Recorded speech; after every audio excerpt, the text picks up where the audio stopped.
Y bienvenidas de nuevo a a esta parte de la sesión que es el coloquio.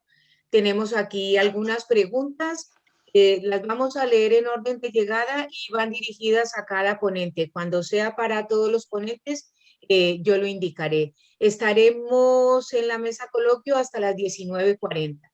¿De acuerdo? Venga, muchas gracias. Bien, la primera pregunta es de Cristina y es para para Ignacio Muñiz y nos comenta lo siguiente. Me parece que habéis abordado una problemática diversa y muy interesante. Y me gustaría saber, en relación con la puesta en valor de las fosas comunes, si habéis tenido rechazo o freno institucional o ciudadano para tratar con naturalidad el tema de la resignificación. ¿Hubo o consideráis que hay grupos sociales o políticos que se negaran a la difusión de este tema? Muchas gracias de antemano. Ignacio, ¿está Sí, correcto? ¿Bien? sí, muy bien, muchas gracias. Voy a ser breve para que podamos contestar a mayor número de preguntas posibles y que podamos intervenir todos los conferenciantes.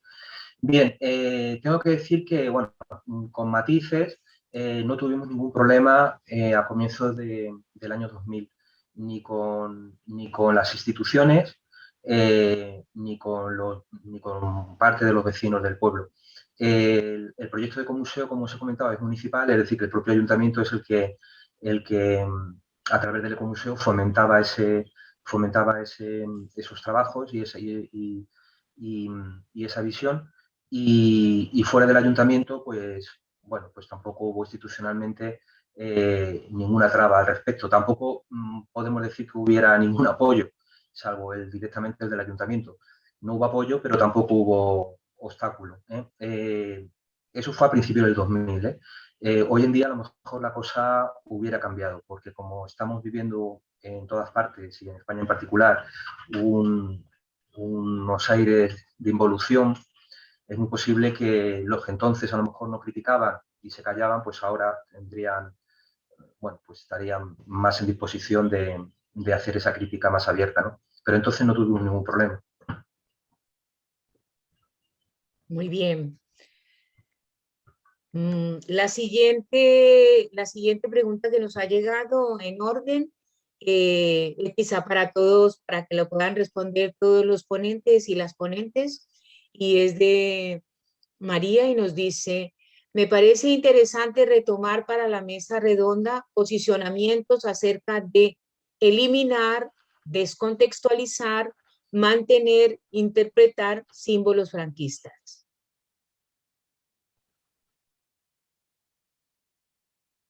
¿Queréis que os la Bueno, vuelva a leer? no, si quiere contestar Suso, por ejemplo, no sé si está por ahí. Si no contesto yo, vamos. Sí, arranca tú. Yo creo que Suso todavía no se ha incorporado, pero Suso no está, seguro que ¿no? en los próximos minutos entra y si acaso se la repetimos. Muy Bueno, bien. para mí vamos, es que no solamente es necesario, es que es casi obligatorio el resignificar toda esa simbología e interpretarla en fin, desde un posicionamiento no aséptico, como decía en el título de mi charla. ¿Eso quiere decir partidista? No. Eso quiere decir que toda interpretación histórica pues te adentra en la política, ¿no? Todo es política, como decía como ponía en esa diapositiva, ¿no? Otra cosa es el partidismo. Ahora, tener una interpretación antifranquista en este caso o antifascista puede ser considerada partidista, pues obviamente creo que cualquier demócrata tiene como primera obligación ser antifascista. Esa es la primera obligación de un demócrata.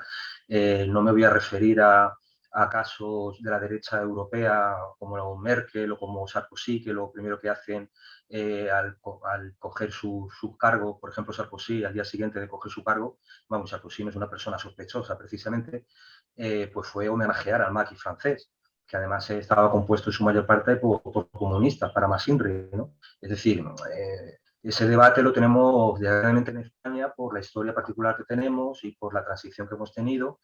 Y bueno, aquí no tuvimos una revolución de los claveles y aquí no ha habido pues ningún tipo de debate sobre esta cuestión, ¿no? Y entonces, pues eso hace que mucha gente piense que hay que quedarse en la equidistancia, en ese discurso, pero es que entre un discurso que critica la dictadura, el franquismo, cualquier fascismo, no cabe equidistancia, es decir, no puede haber equidistancia ninguna. Gracias, Ignacio. No sé si alguna de las otras personas que estuvo esta tarde quiere agregar algo. Habla, Jacinto, habla. Vale, vale. No, simplemente yo la duda que tengo es si reinterpretar o directamente quitar. No tengo criterio. Yo, si alguien me puede ayudar a eso. O sea, o que desaparezcan o que queden ahí y contar. No lo sé. ¿Ahí qué opinas, Ignacio, o quien sea? Pues mira, esto es un debate que nos llevaría a un máster especialmente dedicado a esta temática, como bien sabéis.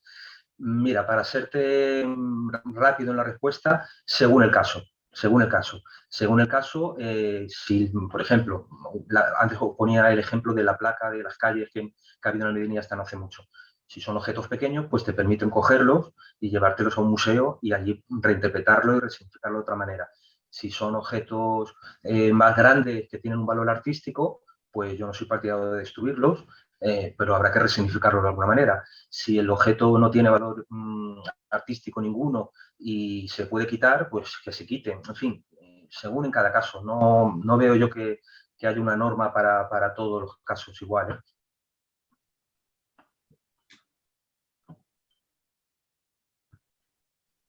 Bien, si os parece, podemos seguir con otra pregunta.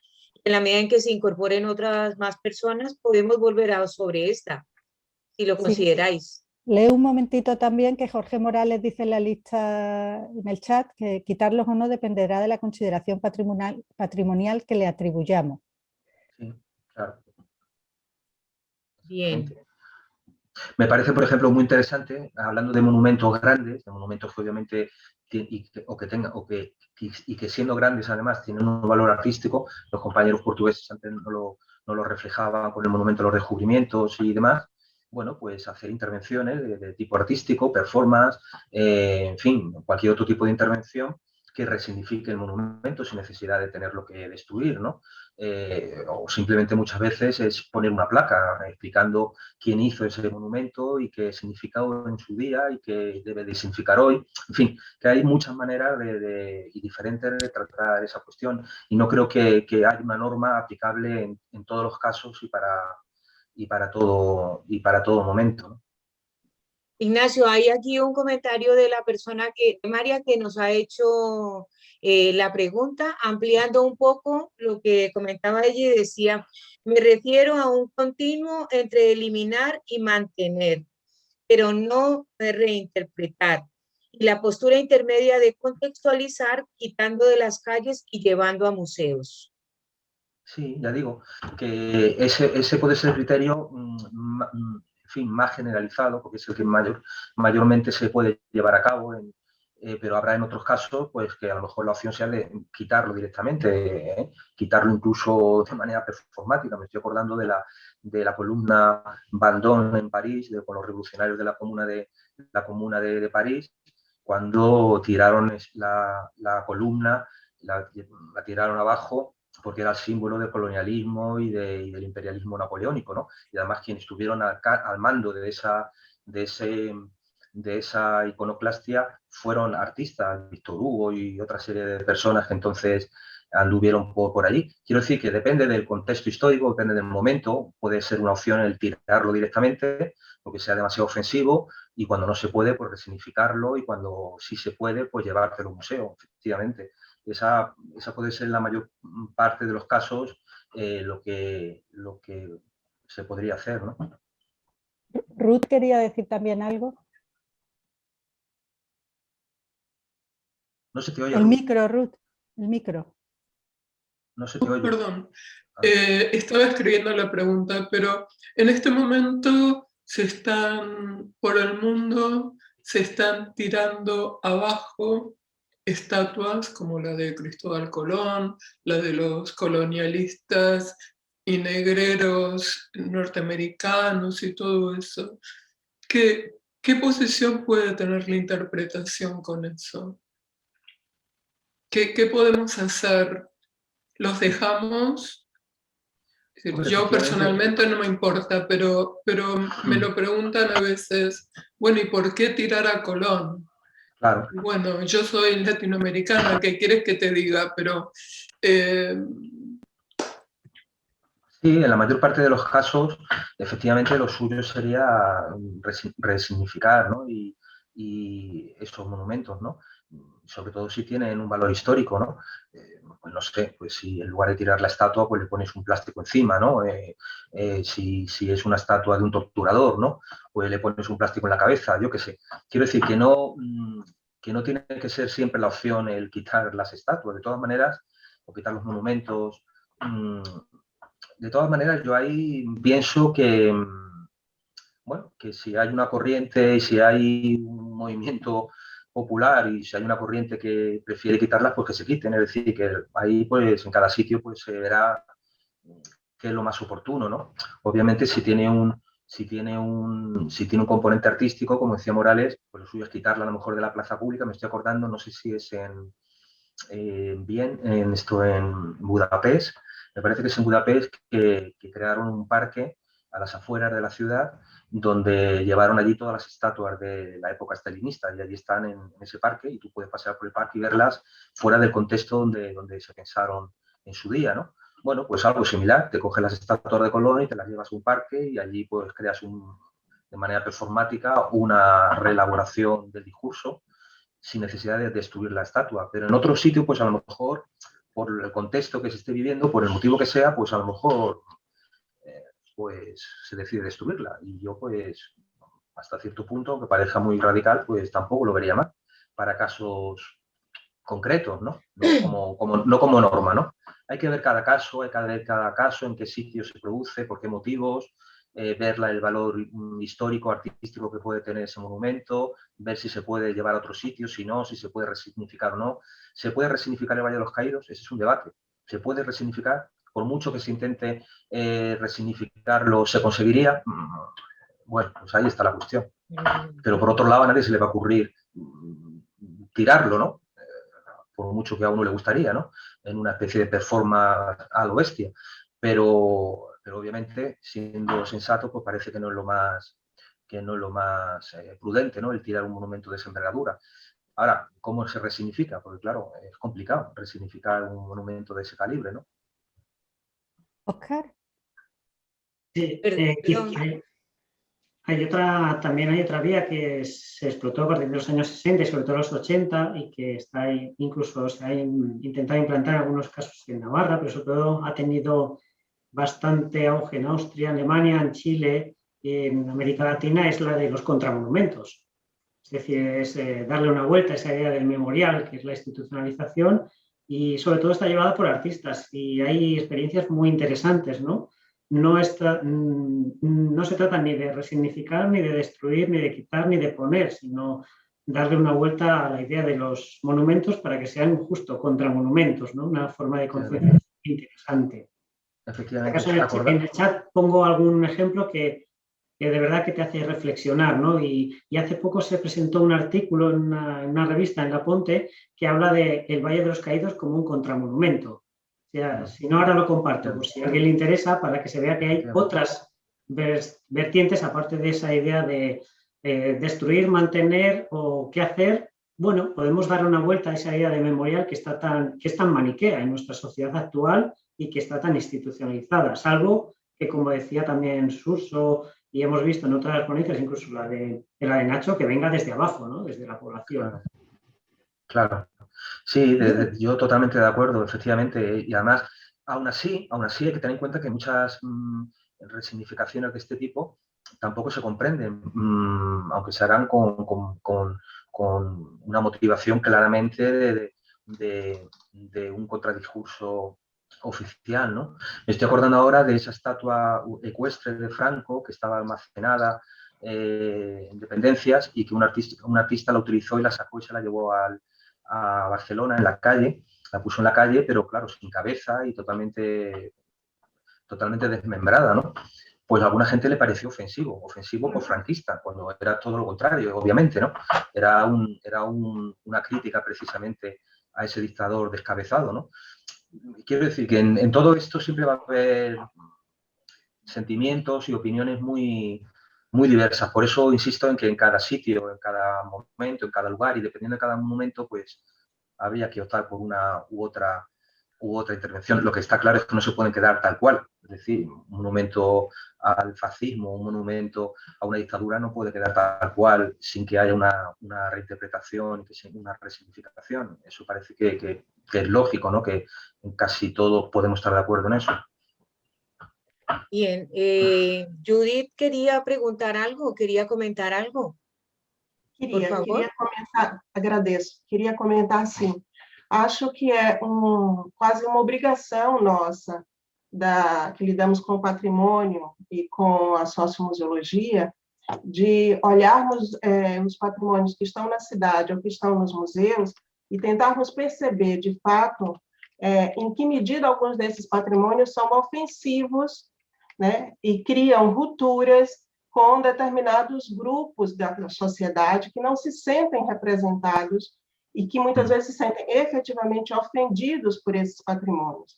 Quando nós olhamos, por exemplo, a partir daquilo que nós apresentamos, a cidade de Lisboa, e nós percebemos que há apenas um único discurso, que é o discurso da glorificação, da colonialidade, dos descobrimentos e de figuras fascistas, inevitavelmente nós precisamos construir um contradiscurso, uma contranarrativa. Nós precisamos encontrar formas de, em algumas situações, sim, tirar alguns patrimônios, alguns desses elementos. Quando nós olhamos o padrão do descobrimento, nós temos uma edificação que é dos anos 60, não é um objeto de 200 ou 300 anos, ele foi construído numa glorificação a um passado fascista e colonizador, né, que coloca como glorioso o fato de terem escravizado outras pessoas, de não ter em conta o respeito pela vida de outros seres que não sejam os portugueses, no caso os europeus. Então, é necessário ter, sim, um contradiscurso, uma contranarrativa, construir a possibilidade de que, mesmo olhando esse objeto que está em praça pública como grande celebração da colonialidade, nós possamos também, através dele, discutir quais os efeitos desses contatos com outros povos, o que é que isso significa para além da acumulação de riquezas pela exploração do trabalho das pessoas. Então, é importante também olhar em que medida determinados patrimônios são ofensivos para determinados grupos na sociedade, porque as nossas sociedades, elas não são exclusivamente feitas por um único grupo. Então, alguns de nós nos sentimos representados por esse discurso de colonialidade e outros não se sentem, e querem efetivamente marcar um território diferente dentro dessa cidade ou dentro de determinados museus. Então, compete-nos, me parece, a nós, do campo do patrimônio, e de uma museologia que compreende as tensões sociais e percebe que a patrimonialização é fruto, efetivamente, das memórias construídas pelas diferentes comunidades, respeitar quando grupos dentro dessa comunidade sentem-se efetivamente ofendidos, contrariados ou não representados por determinados discursos patrimoniais. Muy bien, gracias Judith. Le voy a pasar la palabra a Moana Soto, que la está pidiendo, y vamos a cerrar ahí porque hay más preguntas que es importante trasladar a las demás personas. ¿De acuerdo? Gracias, Moana. Sí, es Carlos. Primero de todo, pedir perdón porque nosotros tuvimos problemas de red, entonces solo ahora pudimos entrar con Telemóvil. Es solo para hablar encima de la habla de Judith, que pienso que el problema de los patrimonios pasan por una discusión, por un diálogo, porque es necesario trabajar con todos los traumas que existen en la sociedad y no solo no solo por la imposición del que el Estado, el sucesivo,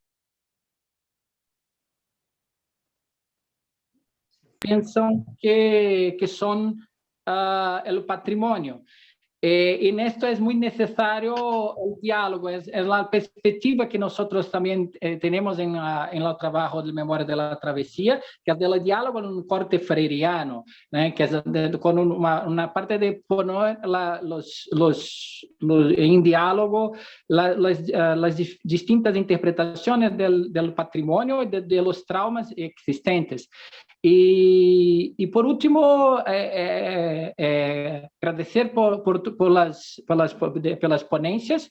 Pienso que todas fueron muy emotivas para nosotros, que aún somos inmigrantes en Portugal, somos descendientes de inmigrantes, incluso de exiliados de la guerra civil. Entonces, es para nosotros también una honra poder estar acá, hablar y trabajar. Y solo más un punto. En la cuestión de los patrimonios es importante incluso el debate de lo que no está patrimonializado aún. Por ejemplo, para terminar, en Lisboa hay una calle llamada Calle de los Pozos de los Negros, que era aún se deshacían de los cadáveres, de los cuerpos de los negros esclavizados en Lisboa. Y no hay ninguna patrimonialización de esta realidad. Esto es un punto importante también. Gracias. Gracias, Carlos. Gracias. Bien, la siguiente cuestión también es para Ignacio. Y Javier Revilla nos dice, con todo respeto, lo de los caramelos con la bala dibujada y el lema soy un bala perdida, sinceramente no lo entiendo. Me gustaría que se explicase mejor el concepto que se busca con ello. El resto de aspectos me parecen interesantes. Gracias. Bueno, cuando yo soy de la opinión de que cuando estamos tratando con un patrimonio traumático y que ha dejado huellas en el presente muy duras y aún sin cerrar, la manera de acercarte, por lo menos de un primer acercamiento, porque luego obviamente si te interesa el tema, ahí están las publicaciones, los libros, que no tiene por qué ser el objeto de un museo, el dar toda la información de golpe, no debe de ser, ¿no? Sino de promover la curiosidad y que a partir de esa curiosidad uno profundice y abunde en esa temática. Y la manera de despertar la curiosidad, a mi modo de entender, en contenidos de estas características, por un lado es utilizar la metáfora, por eso nos ayuda mucho el arte contemporáneo, como los compañeros portugueses nos han expuesto también. Nosotros también hemos hecho cosas al respecto, como os he comentado. Utilizar la metáfora a través del arte contemporáneo, utilizar todos los sentidos y utilizar el humor. ¿Sí? A mí no me da ningún... bueno, podríamos poner muchos ejemplos, me estoy acordando ahora de las viñetas de Forges al respecto, y bueno, y precisamente en estos contextos para mí adquiere una doble importancia, utilizar el humor con sentido y en el momento adecuado y para relajar un poco la intensidad del discurso o por el motivo que sea. Y bueno, y hemos tenido una charla estupenda del compañero de los parques naturales, con humor, pues que de Jacinto, perdona, que bueno, porque lo ha hecho expresamente en su propia charla y de manera explícita, ¿no? Y estaba hablando de cosas muy serias, de lobos que se matan y de animales y de poblaciones que se echan de las islas. En fin, está hablando también de temas muy serios y lo ha hecho con humor. No, yo no veo ahí ningún problema. Cuando el humor es bueno, se puede uno reírse de todo. Muy bien. Ahora tenemos una pregunta que plantea Lola Falcó, también para ti, Ignacio, y dice, además de la repercusión entre la población local y su memoria colectiva, ¿qué efecto socioeconómico está teniendo el Ecomuseo en la zona? ¿Qué tipo de turistas, entre comillas, os visitan? Bueno, os voy a contestar rápidamente.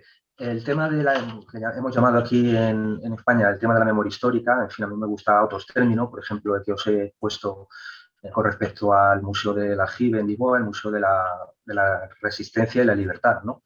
Pero bueno, por seguir utilizando ese término, claro, tenéis que entender que forma parte de un proyecto más genérico donde hay un patrimonio arqueológico muy potente, un poblado ibérico, una villa romana, en fin, una serie de actividades muy variadas que hacemos a lo largo del año. Entonces, estas actividades de memoria histórica hay que entenderlas dentro de ese contexto de ecomuseo. El ecomuseo en su conjunto, pues sí, ha sido desde el año 98 que se viene desarrollando en la Medinilla, pues claro, un revulsivo cultural y también económico e incluso simbólico, porque muchas de las piezas arqueológicas del museo ya forman parte simbólicamente de los elementos de la localidad. Y bueno, pues sí, tenemos un turismo de tipo cultural, de tipo rural, pues que hace que estemos trabajando ahora directamente a través del ayuntamiento 6 personas con contratos de jornada completa. Luego hay becas, luego hay voluntarios, luego hay también contratos temporales para determinados meses durante el año. La población participa mucho en las actividades, se han creado alojamientos rurales donde antes no había, hoteles rurales, en fin, no es la actividad principal del pueblo, ni debe de serla, porque los pueblos tienen que tener en la agricultura, en la transformación agrícola, e incluso en otras cuestiones, en investigación, en desarrollo, el principal recurso económico, pero es un recurso que complementa a los demás y que además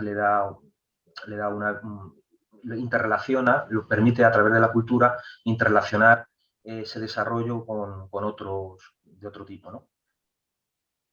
Muy bien, gracias Ignacio. Vamos, que hay una cuestión que plantea Maribel para Moana o para Carlos y dice lo siguiente: lo que no he sacado muy claro es qué público tiene esas acciones del museo.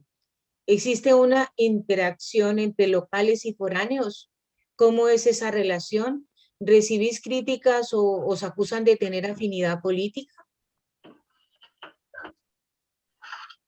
Hubo algunas posiciones, mas no en relación al trabajo con las memorias de la travesía, pero con la política del municipio de la acogida con refugiados. Ahí hubo algunos cuestionamientos, incluso más a la extrema derecha, né, acusaciones, fake news, etc.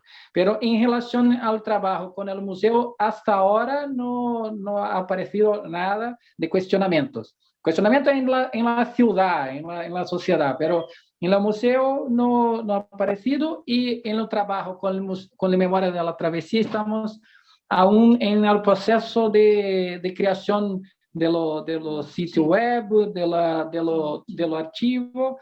Entonces, aún no nos apareció nadie a cuestionar eso, pero nosotros sabemos, ainda aún más en la coyuntura actual en Portugal, de aparición de emersión. La aparición ya estaban todos por acá, pero ahora ya se sienten muy cómodos a hablar en público, ¿no? Entonces los racistas, los fascistas, es más o menos como ahora con Vox, que todos salieron de PP y ahora ya se sienten confortables de se asumirem. Entonces, hasta ahora no tuvimos en el proyecto ningún problema. Pero sabemos y contamos que vamos a tener. Muy bien, gracias. La siguiente cuestión es de Jacinto y está dirigida a Xurxo. Y dice así: ¿no acabas cansado de discutir con cuñados? Quizá eso sea lo que le puede pasar a algunos, y es que estén agotados de intentar convencer a personas que no van a cambiar un ápice de sus ideas y seguirán pensando que Lorca murió de COVID. Xurxo, tienes la palabra. Bueno, yo con mis cuñados particularmente tengo bastante suerte. Uno es veterinario humanista y el otro es un tipo interesante también. Entonces, bueno, tampoco comparto estos tópicos así tan de España cañí. Pero bueno, a ver, mi labor no es convencer a nadie. O sea, es decir, para eso ya hay una enseñanza pública en el Estado español y, de hecho, a nosotros, bueno, si os cuento de hecho, bueno, tengo un artículo que es Aventuras y desventuras de un arqueólogo de la Guerra Civil Española en el que cuento todo lo que nos ha pasado en estos 10 años. O sea, es decir, y no son simples anécdotas, intentos de censura por las administraciones, acosos, pintadas en los cementerios que estamos excavando, robo de herramientas, hasta las propias fuerzas y cuerpos de seguridad del Estado. Bueno, impresionante lo que podría contar aquí. Entonces, bueno, uno ya tiene las espaldas bastante anchas y en este sentido hay alguna gente que nos critica que como que hacemos proselitismo, ¿no? El ejemplo que os puse del colegio de Pobra Brollón, que vinieron a ver las excavaciones de la guerrilla, pues ahí hubo problemas. Hubo problemas con la Consejería de Educación, hubo algún padre que se quejó porque estábamos haciendo proselitismo y no educando, ¿no? Este tipo de cosas. Esta es la realidad en la que nos movemos, ¿no? Entonces, bueno, si uno se cansa de eso, pues es mejor que lo deje, ¿no? O sea, que deje por lo menos el vínculo con el territorio y los trabajos en el campo. Entonces, en ese sentido, a mí eso no me preocupa. A mí lo que me preocupa, y aquí se ha apuntado en varias ocasiones, en distintos contextos, es el ascenso del fascismo, evidentemente, ¿no? Y contra eso, yo recordaba hoy, por ejemplo, en Pobra Brollón, el alcalde fue fusilado, ¿no? En el año 36 por defender la libertad y la democracia. Y él lo primero que hizo fue, cuando volvió de América con ideas nuevas de progreso, fue montar una biblioteca popular, ¿no? Entonces, los asesinos de este señor quemaban libros, ¿no? O sea, entonces todas estas cuestiones hay que explicarlas. Y en este sentido, igual que los fascistas utilizaban la pedagogía del terror, ¿no? Visibilizar los cadáveres en las cunetas, o nosotros mismos, de nuestras generaciones, hemos sido aculturados en un paisaje presente del franquismo, ¿no? Desde los nombres de las calles, desde el cuartel de la Guardia Civil en Pobra Brollón, creado tras vencer a la guerrilla, con las troneras de las ametralladoras mirando hacia el pueblo, es decir, una perspectiva totalmente colonial, africanista. Bien, todas estas historias se pueden contar a partir de la arqueología y de la materialidad. Entonces, yo creo que lo que nosotros tenemos que hacer es preservar estas memorias, recuperarlas y mostrar desde un punto de vista didáctico, interpretar todas estas cicatrices que hay en el paisaje para mostrar que el demonio estuvo aquí, ¿no? Entonces, en este sentido, da la impresión, por ejemplo, en Portugal ahora hay una polémica sobre un supuesto Museo Salazar, ¿no? Que es magnífica esta polémica. Es pertinente llevar a cabo un centro de interpretación del Estado Novo, ¿no? En ningún caso se ha hablado de un Museo Salazar, eso es un tópico, ¿no? Que se ha generado un poco también en los medios, pero los responsables no querían eso. Es un alcalde de un pueblo, asesores de desarrollo rural y una universidad de Coimbra, de gente contemporaneista, que considera que, claro, o sea, los antifascistas de Portugal no luchaban contra extraterrestres, ¿no? O sea, es decir, el Estado Novo existió y el franquismo hay que explicárselo a la gente. Entonces yo, y acabando ya, volviendo al debate inicial, hay dos opciones con la simbología franquista de estos monumentos, que son igual de legítimas y coherentes. La primera es la iconoclasia, o sea, es decir, destruirlos, meterles un pepinazo y que desaparezcan, lo cual estaría bien, pero yo estoy un poco más por la labor de resignificar, evidentemente, toda esta simbología, porque es un recurso didáctico de primera magnitud, sobre todo para las nuevas generaciones, para explicar lo que aquí ha ocurrido, ¿no? O sea, si eliminamos esas muestras del paisaje, eliminando, evidentemente, pues los campos epigráficos ofensivos, la simbología más directa, ¿no? Pero para mí esos monumentos son unos vestigios materiales impresionantes, con vocación didáctica, ¿no? Y para generar espíritu crítico en la ciudadanía, ¿no? Por eso os digo, y eso es una herramienta para luchar contra el ascenso del fascismo. Lo que digan los cuñados o fascistas que vienen a nuestras actividades, pues bueno, vivimos una sociedad democrática y participativa, ¿no? Entonces, bueno, que tengan lo que tengan que decir, ¿no? Gracias, Xurxo. Vamos a un cambio aquí de tercio, que esta cuestión se le plantea a Judith y a Mario. Dice, ¿nos podíais contar si existen movimientos ciudadanos reclamando otra lectura de estas guerras coloniales? Y si existe rechazo por una parte de la asociación de esta relectura que proponéis.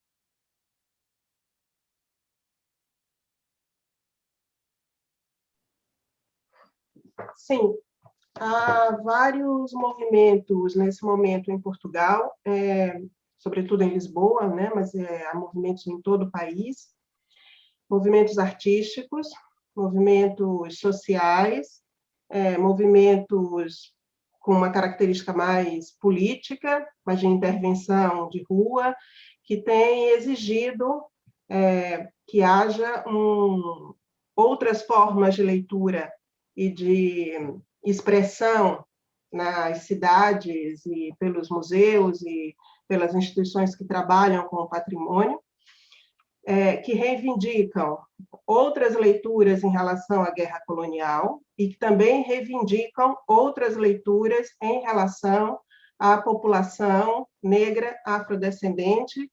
E nesse momento, por conta das últimas eleições aqui em Portugal, em que o movimento de extrema-direita se reforçou muitíssimo, e houve um ataque muito grande às comunidades ciganas, também começa a surgir movimentos dentro da comunidade cigana, alguns já existiam, mas tinham uma outra pauta, mas nesse momento a comunidade cigana também começa a reivindicar uma contranarrativa para sair do lugar dessa racialidade que subjuga essas comunidades e que as colocam não como sujeito da história, mas como objeto da história. Mas há uma tensão muito grande na sociedade, porque, por um lado, enquanto os movimentos que exigem uma contranarrativa e que exigem que a história seja também relida e contada à luz desses grupos que ficaram à margem da história, tem se reforçado muitíssimo na sociedade portuguesa grupos de direita, de extrema-direita e fascista que exigem que o Estado não mude o seu discurso e que reforce ações que possam separar a sociedade racializada, né, os grupos racializados dentro da sociedade, em prol de uma soberania branca. É isso. Gracias, gracias, Judith.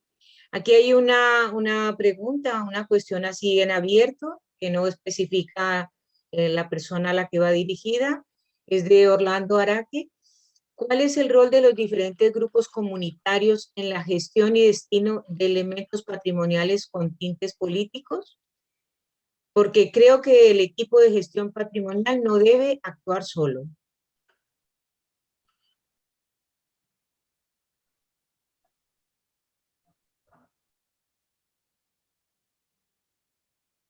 Silencio en la noche.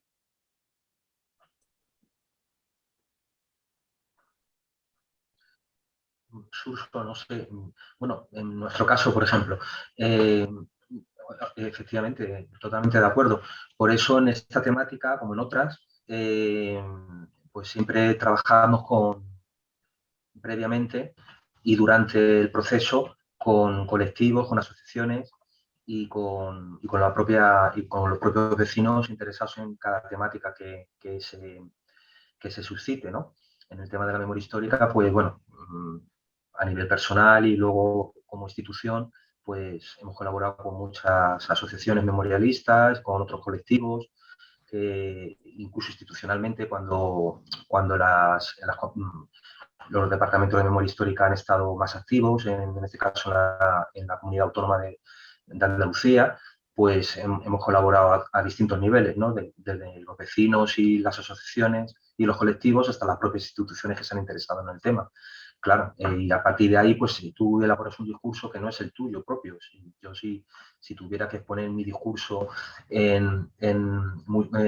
museológico dentro del ecomuseo al respecto, sería diferente al que hay ahora mismo. Yo me mojaría más, claro, pero se trata de dar una visión que dentro de lo que comentaba, dentro del enmarque del discurso, dentro de la lucha y de la reivindicación de los derechos humanos, pues que entre diferentes visiones, ¿no? No la mía en particular, que es muy particular la mía, ¿no? Por mi propia militancia al margen del ecomuseo, ¿no?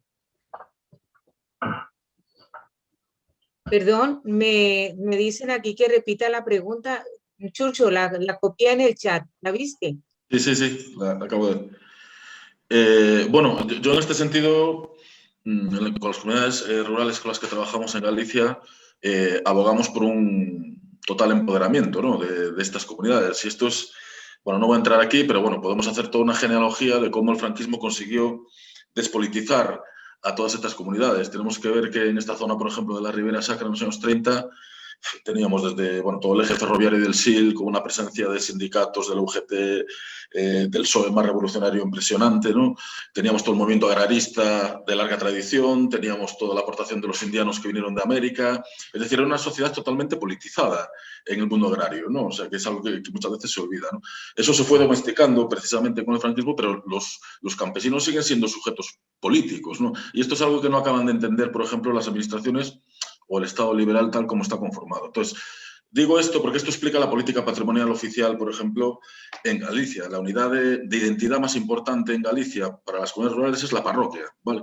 Que tiene 1000 años de antigüedad. Y la parroquia no es reconocida legalmente ni por el Estatuto de Autonomía ni por el Estado español. Entonces, a partir de ahí, cuando la Xunta de Galicia plantea vamos a recoger firmas, ¿no?, o sea, solo se interesa, digamos, en las comunidades para recoger firmas para el Patrimonio de la Humanidad o para hacer, bueno, abrir un plazo de alegaciones, ¿no?, que siempre está mediatizado a través de los ayuntamientos. Pero no se cuenta con estas comunidades que han sido asamblearias toda la vida, que son propietarias de montes, de piedras, de yacimientos, y estamos en un momento en el cual, esto lo hemos estudiado mucho nosotros, y ya acabo, que ya no esperan nada ni de los técnicos, ni de las administraciones, ni de los arqueólogos, ¿no? Estas comunidades quieren gestionar sus propios recursos y ellos deciden lo que quieren mostrar y lo que no. Y en este sentido, pues nosotros siempre hemos actuado casi más como asesores. En nuestros proyectos son los paisanos los que deciden qué sitios se quieren excavar y cuáles no, qué personajes, represaliados o no, quieren recuperar, si quieren recuperar esa historia traumática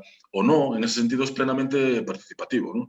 O sea, yo ahí parto de la base de que el rol es fundamental, o sea, pero que esta gente son los que definen realmente lo que es su patrimonio y tenemos muchas actividades. Por ejemplo, tenemos una actividad que es andainas autonizas en otoño, en los fines de semana. Cada parroquia, la gente decide lo que quiere mostrar, hacen una ruta y sobre todo son las mujeres las más activas a la hora de presentar la historia de su parroquia, desde la escuela abandonada de los años 30 hasta, bueno, pues el alcalde fusilado que nació allí, o represaliados, fosas comunes, y no tienen reparo ninguno en mostrarte una visión etnográfica de la vida campesina, nostálgica, hasta mostrarte el trauma de la represión fascista.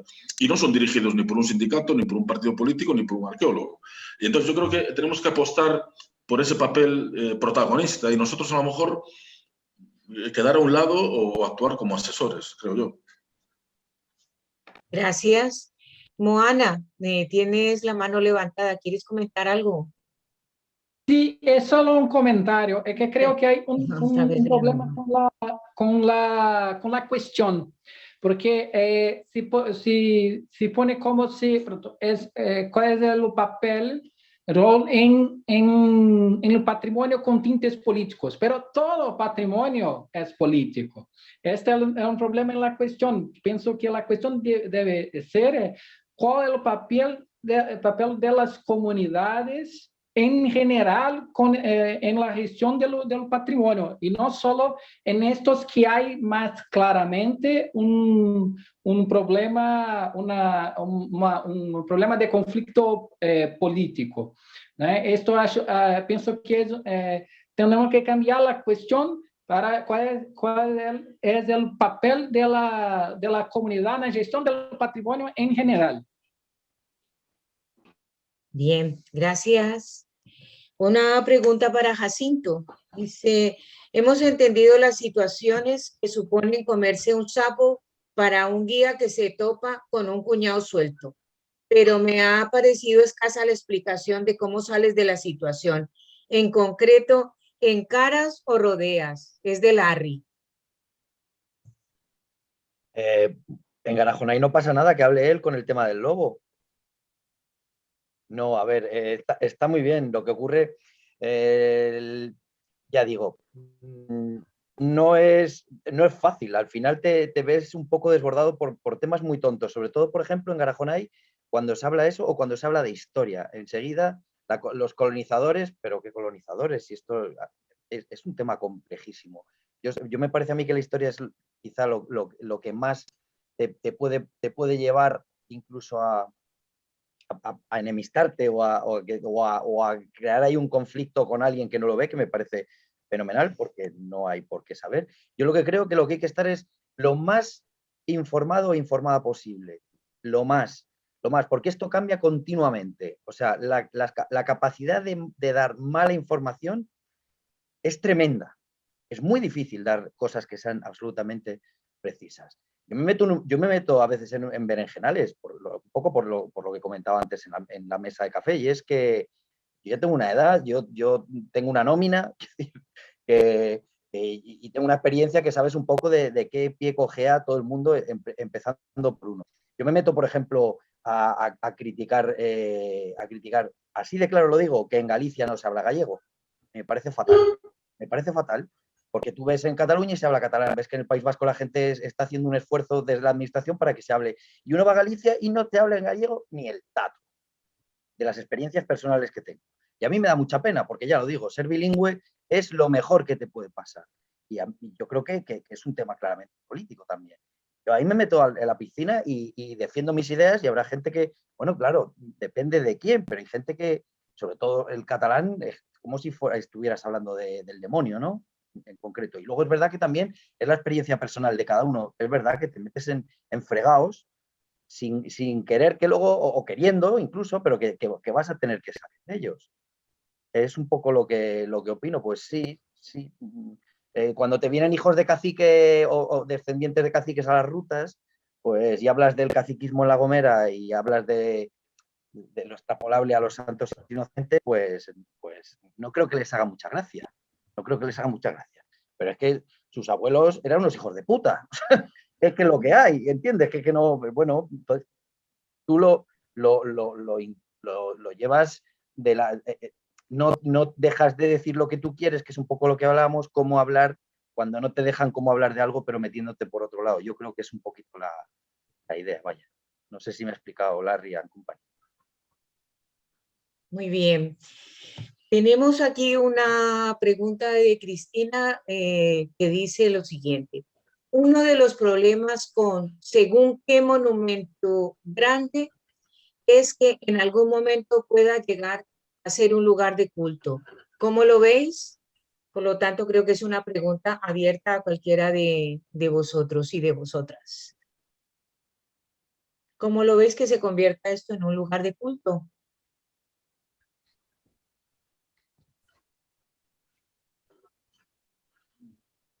¿De culto? ¿De qué? ¿A cualquier tipo de culto religioso, de culto, cualquier tipo de monumento? No sé muy bien. No, yo lo que creo entender es que según el tipo de monumento del que se trate, que se deje, por ejemplo, en España, el Valle de los Caídos, ¿no? Bueno, ahí yo creo que la cosa, en fin, volviendo a lo de antes, pues creo que está muy clara, ¿no? Ahí no debe haber diferencia de criterio. Sencillamente es que no puede haber culto en un monumento fascista, vamos. Sencillamente, o sea, es que eso se tenía que haber prohibido hace ya mucho tiempo. Hay que decir que el monumento es patrimonio nacional, o sea, que forma parte del patrimonio nacional, no forma parte de la Iglesia ni siquiera. Entonces, lo que hay que evitar es ese culto, o sea, directamente, es que ese culto no se puede dar. Ahora, otro tipo de cultos más cívicos, más incluso religiosos, con motivo de otros monumentos que se convierten en elementos identitarios, simbólicos para la localidad, bueno, pues no me parece mal, pero claro, si estamos hablando de un culto a un fascista, a un dictador, pues hay directamente que no se debe permitir, como no se permite en ningún país civilizado, vamos, no es tampoco nada del otro mundo. Bien. ¿Alguna manito levantada? ¿Alguna cuestión más? Porque en el chat está surgiendo ahí una conversación acerca de... Larry tiene la mano levantada hace un rato. No le veía. Venga, Larry, adelante. Gracias. No, era un poco porque por completar la pregunta que le hacía a Jacinto, porque desde mi punto de vista es muy relevante porque puede aclarar varias cosas e incluso hilar varios de los discursos que hemos escuchado esta tarde. Efectivamente, lo de comerse sapos es una cosa que cualquier guía, y en un espacio natural relativamente polémico, sabe que ocurre. Desde luego en el Parque Nacional de Picos el tema del lobo se puede considerar que lo es, pero desde mi experiencia era lo que quería aportar y creo que mis compañeras que estarán por ahí lo podrían corroborar. A mí lo que me ha dado a ver es que el ser directo, el no escamotear, el no tratarlo como si realmente te diera, como si tuviera que entrar. Lo primero, eso demuestra que no estás preparado, no tienes suficiente formación en el tema. Puede que sea un poco duro al principio, pero en mi experiencia los resultados son positivos. Si a las cosas se les llama por su nombre y se explican tal y como ha sido. No voy a decir que no se trata de convencer a nadie ni de nada en absoluto que tenga que ver con eso, sino de centrar un tema que es, no sé cómo deciros para que me entendáis, bajar el balón, que se dice en el fútbol, ¿no? De una cosa que está como en el aire y bajarlo al suelo y ahora ya podemos hablar. Esto es así, de esta manera, y el lobo es absolutamente polémico porque el lobo no hay mucha gente que sea medio amigo del lobo. El lobo tiene o acérrimos enemigos o acérrimos defensores. En un porcentaje importante de ambos dos casos, absolutamente ignorantes de lo que realmente significa el lobo. Pero si uno tiene ese baluarte, tiene esa componente técnica que te va acompañando y que es el principal escudo y herramienta del guía, sabes interpretar normalmente la solución del conflicto o el entendimiento o que no haya estrés post pregunta, se produce de una forma mucho más rápida que si intentas contemporizar. Yo desde luego ya hace mucho tiempo que no lo hago porque no he encontrado tampoco la oportunidad ni ganas de volver a hacer como antes, ¿no? Que no sé cómo deciros, no es que rías la gracia, pero bueno, le das un capotazo, te centras en otros temas, no, ir directo, ¿no? En ese sentido, y por eso decía lo de hilar varias cosas, que también he mantenido una pequeña conversación, ya era enhebrar un poco para Suso, porque a mí me parece que Suso utiliza un lenguaje absolutamente directo, muy normalizado, cosa que agradezco infinito, es decir, no hay que ser vehemente, yo tiendo a ser vehemente, Suso no, pero llama las cosas por su nombre. Para mí es un gran comienzo siempre para buscar una solución a algo que sea, comillas, conflictivo, comillas, como queráis, algo que realmente es un problema. Era solo eso por aportar. Gracias. Gracias a ti, Larry. Chucho. Sí, bueno, es que entre el chat, temas que están, debates paralelos, a veces se me va un poco el sonido, me he perdido un poco. Bueno, del tema de si se habla gallego o no a Jacinto casi lo vamos a dejar para otro día. Porque, bueno, yo estoy aquí en un sitio que todo el mundo lo habla, pero bueno. Nada, yo era por el tema del tema del Valle de los Caídos que salió aquí, ¿no? Yo formo parte de un equipo que hemos estado en el Pazo de Meirás en diciembre, por eso os lo he colocado un poco en el chat, que es un ejemplo maravilloso de interpretación patrimonial y de guerras, ¿no? Por qué hacer con ese legado material de las dictaduras, qué hacer con las residencias de verano de los dictadores. Yo conozco el caso de la antigua Yugoslavia, hay 34 residencias de Tito por todo el país, que bueno, digamos, para el Estado croata nacionalista, pues bueno, es un legado incómodo, pero a día de hoy, en plena crisis económica, claro, es un recurso sostenible e interesante para zonas deprimidas, ¿no?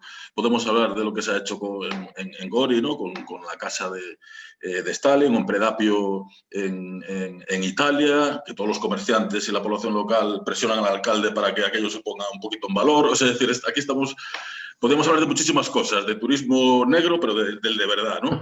Pero también formo parte de un equipo que, de hecho, estamos esperando por el último papel para hacer excavaciones en el Valle de los Caídos. Y lo fundamental es, bueno, no sé si conocéis un poco, pero la situación de todas las tumbas del Valle de los Caídos, aquello es una cosa